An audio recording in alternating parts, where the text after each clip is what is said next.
so well preserved. The painting seems to portray a scene Professor Hayes told me about. It's a group of herdsmen or hunters entering a large cave in the mountains. These are the people who discovered the entrance to Shambhala many thousands of years ago. It's a magnificent city with some kind of glowing orb in the center. This must be Shambhala, the light at the center. That must be the source of these morphogenetic fields. It's the world soul. The same characters as the monastery in Tibet. This is definitely the right place. These glass windows must be thick as hell to withstand the water pressure, but this place was supposed to have been built over 10,000 years ago. They should barely have had 2 sticks to rub together. Christ, all these stories and legends. They're all beginning to feel very real.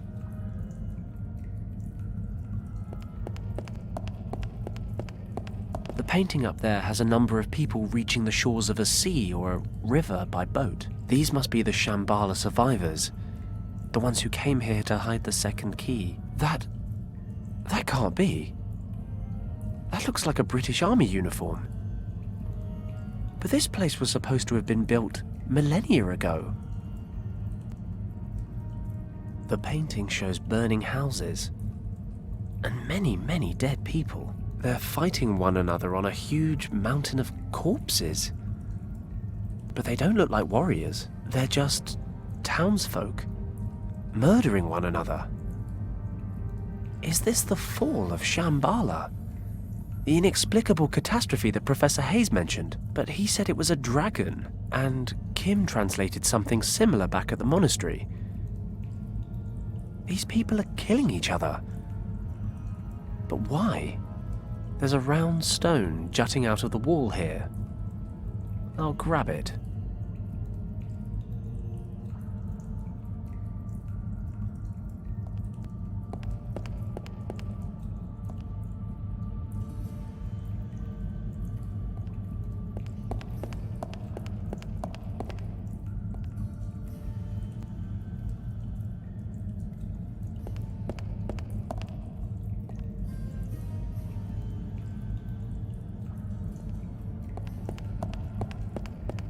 There's a loose stone protruding slightly from this painting.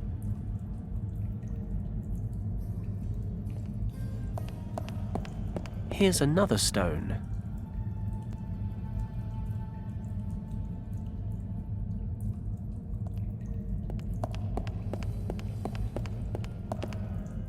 Okay, we've got 6 circular recesses arranged around a symbol. This must be where the artifact was stored all that time ago.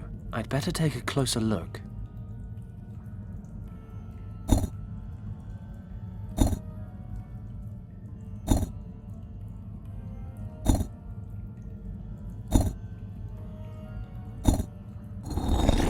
I heard something move inside.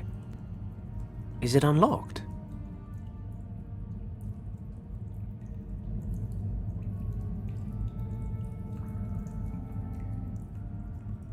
Aha! The stones can be pushed down into the platform.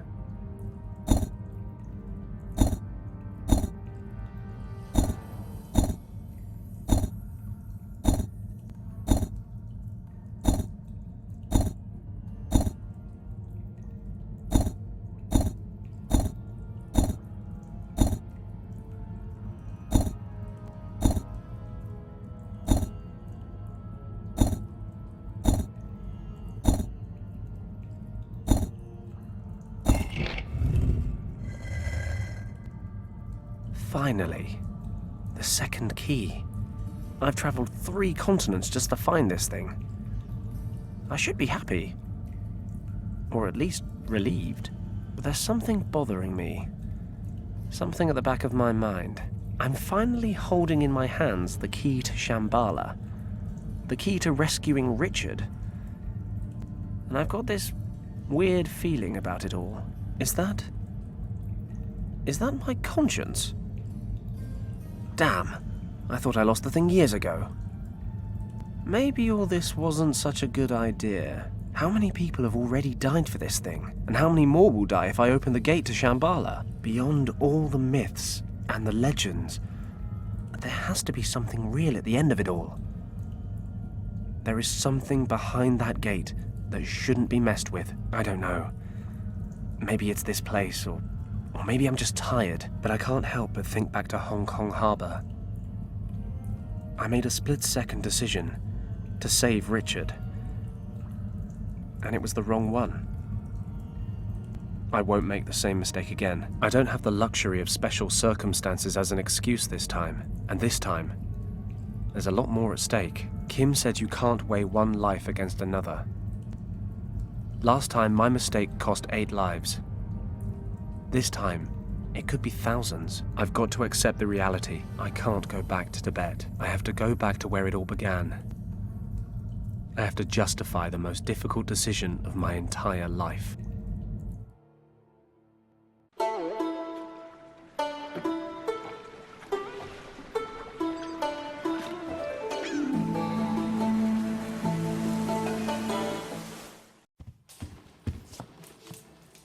Lord Weston. Yes? Mr. Paddock is back. What? What are you waiting for? Send him in, quickly.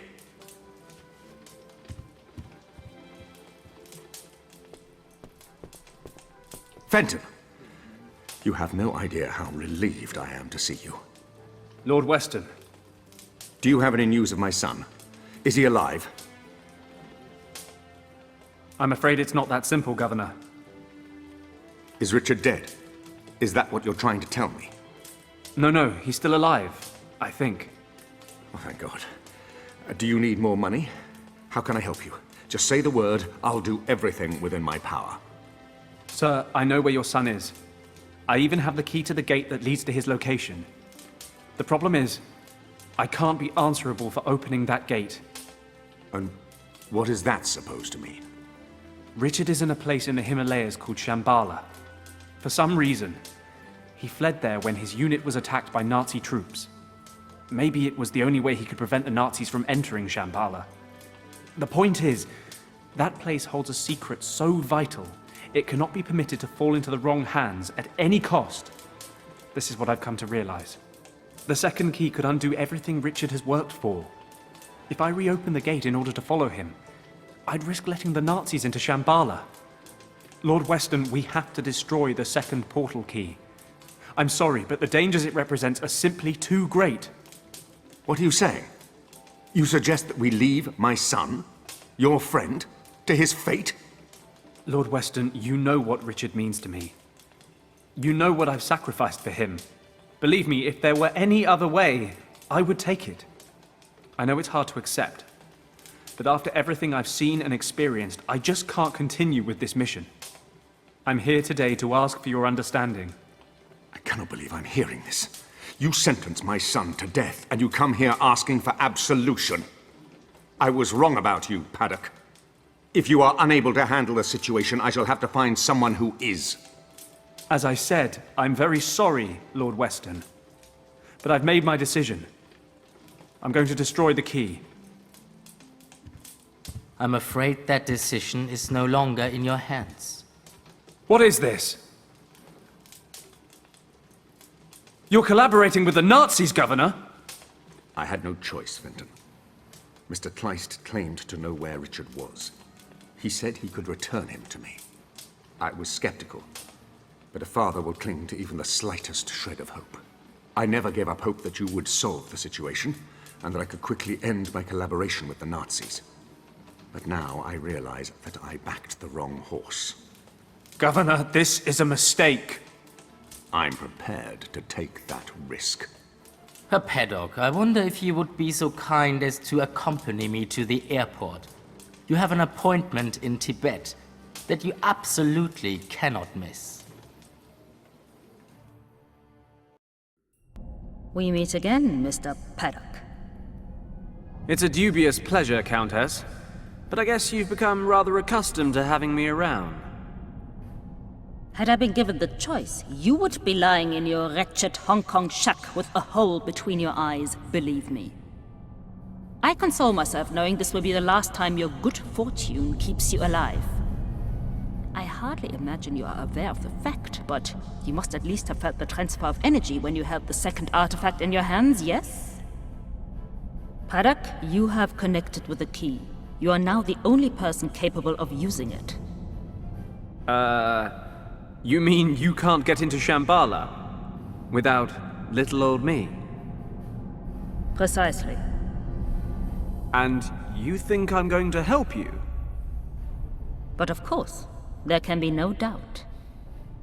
I hate to break it to you, love, but if I really am your last option, you're rather scraping the bottom of the barrel. Your expedition ends here. Tut, tut, Mr. Paddock. You are always so hasty to judge before knowing all the facts. I am well aware of the lengths you would go to keep Shambhala from us. You would merrily abandon your greatest friend for that very reason. But I wonder, would you so capriciously condemn to death your pretty little accomplice? Kim? You would merrily abandon your greatest friend for that very reason. But I wonder, would you so capriciously condemn to death your pretty little accomplice? Oh, please don't look so dejected. At least you have one less life on your conscience. Well, if you cooperate, that is. Please don't make me describe to you what will happen to your girlfriend should you fail to comply. I think you have the imagination to make the right decision. Kim, are you okay? Just about. Well? Okay. Let her go and I'll do whatever you want. I would dearly love to grant you this wish, but alas, it may be that your friend can make herself useful on the other side of the portal. No, she stays with us, but she gets to live a little longer. Fine. What do you want me to do? Place the second key in the recess on the pedestal. We will talk some more in Shambhala.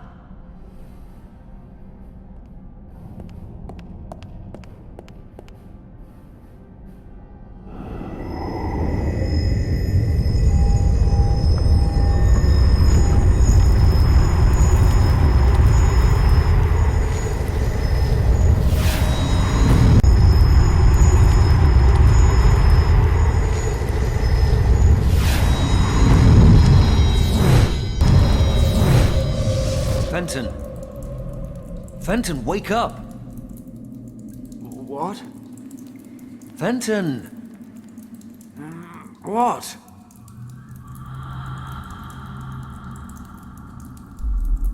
Richard?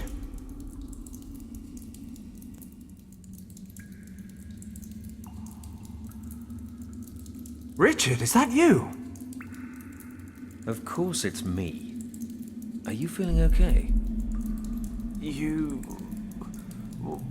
Why do you look like a ghost? Oh, charming. You came all this way just to tell me I've seen better days. I don't understand. My head hurts. Apparently your sense of humor is still en route. Well, what is there to say but... welcome to Shambhala. It was good to see Wang's niece again, but I would have preferred it if you'd left the Nazis on the other side. Kim! Where is she? She landed in the central cavern along with the Countess. I managed to convince the Guardians of this place to separate you and bring you here instead. Guardians? You mean there are still people here? No, not in present-day Shambhala. Just you, Kim, and a few dozen Nazis. So, what the hell are you talking about then? And what happened to you? Why are you all... flaky? Ah, well, that's the story, isn't it? When I used the original key back in the monastery, it transported me to Shambhala. But the Shambhala of the past. It seems when the key was constructed thousands of years ago, the monks who stayed in the Kembalung Valley to guard it planned to use it to return here someday. I don't begin to understand how any of this works, but believe me when I say that this place holds extraordinary power. So I've read. Something about Morphogenetic fields. Providing it a name implies an explanation for something inexplicable, but yes, if you like, morphogenetic fields. The High Priests described Shambhala as the heart of the world, but in truth, it's more like the soul. If you want to see it in a scientific light, I suppose you could say that the energy of this place is what constitutes the life force of every living creature throughout time. Just as every single person has a soul that makes him the person that he is, every species has a soul that makes the species what it is. And the sum of all that resides here. The world soul. Would you be shocked if I said this was all a little over my head? I've been here for days and I still don't understand it. I don't believe we'll ever understand this place completely. Just take it as fact. There is an energy here, an imperceptible energy that bonds us all. How imperceptible exactly? Well, we are all linked to one another subconsciously. But it's true that certain people are able to detect the fields with more precision than others. We call them mediums or oracles. But the energy fields explain a lot more than that. Think about natural instincts, or phenomena such as mass panic. They're all a result of the ebb and flow of those subconscious links. Well, it all sounds very grand, but what does it actually mean on a practical level? Are we in danger? Fenton, imagine the heart of Shambhala as a gigantic archive. A pool of everything people have ever researched, discovered, or developed. So, that's a yes then. It is. The entire world converges right here. And the Countess knows that. But it's not just that. The center transcends time and space. He who controls it controls the sum of all human knowledge, past, present, and future. They could conquer the world. No, that's not the threat. The power of this place is too much for any person to control. Mankind doesn't have the maturity to handle this gift. Even the priests of primeval times failed. So, this field of energy ended up making the residents of Shambhala kill each other in a civil war. Correct. How? Imagine understanding everything, instantly. The spirit of a person would be subjected to extraordinary strain. They simply couldn't cope. Besides, there are darker forces at work. This archive is not limited to discoveries and inventions. It represents the entirety of the human condition. Jealousy, envy, hate, these define the human species just as much as learning or understanding, and have a corresponding influence here in Shambhala. But, as I said before, it is not something we can easily understand. Okay, fine. So we just wait for the Countess to open the center. I'll dash in, grab Kim, then we sit back and watch while they all kill each other. You're absolutely right. But in my time, Fenton, the surviving priests are preparing to leave Shambhala for good. In order to protect the heart from misuse, they are performing a ceremony that will set up a force field around it. This field will allow only the bearer of a certain amulet to pass through. After the ceremony, the amulet will be divided into 3 pieces and hidden in the temples of 3 priest castes who once ruled here. hey, even better. The Nazis won't get past square one. No, they've begun to plant explosives. The field is maintained in your time by a series of plinths. It would take a great deal of power, but they may be able to destroy them. We have to stop them, Fenton. They may not be able to wield the power of Shambhala, but if the energy of this place is disrupted in any way, it could have catastrophic effects for every living creature on the planet. We must act quickly. We? I thought you were stuck in the past. You're right. But you won't find the 3 amulet pieces without my help. If I understand it correctly, our times are now synchronized. We can communicate, but we cannot cross the boundary. In my time, the priests are only just now performing the ceremony to invoke the force field. So the amulet has not yet been hidden, and I have no way to know where it will be placed. But that doesn't mean to say I can't help you look for it. And what am I supposed to do with the thing when I find it? You will have to use the power of the source to drive off the Nazis. As in the source that sends anyone who goes anywhere near it doolally? That source? Is there a plan B? Don't worry. Once you find the dragon amulet, I will help you control it. Okay, let's do it. I couldn't agree more. The future of the world is in our hands.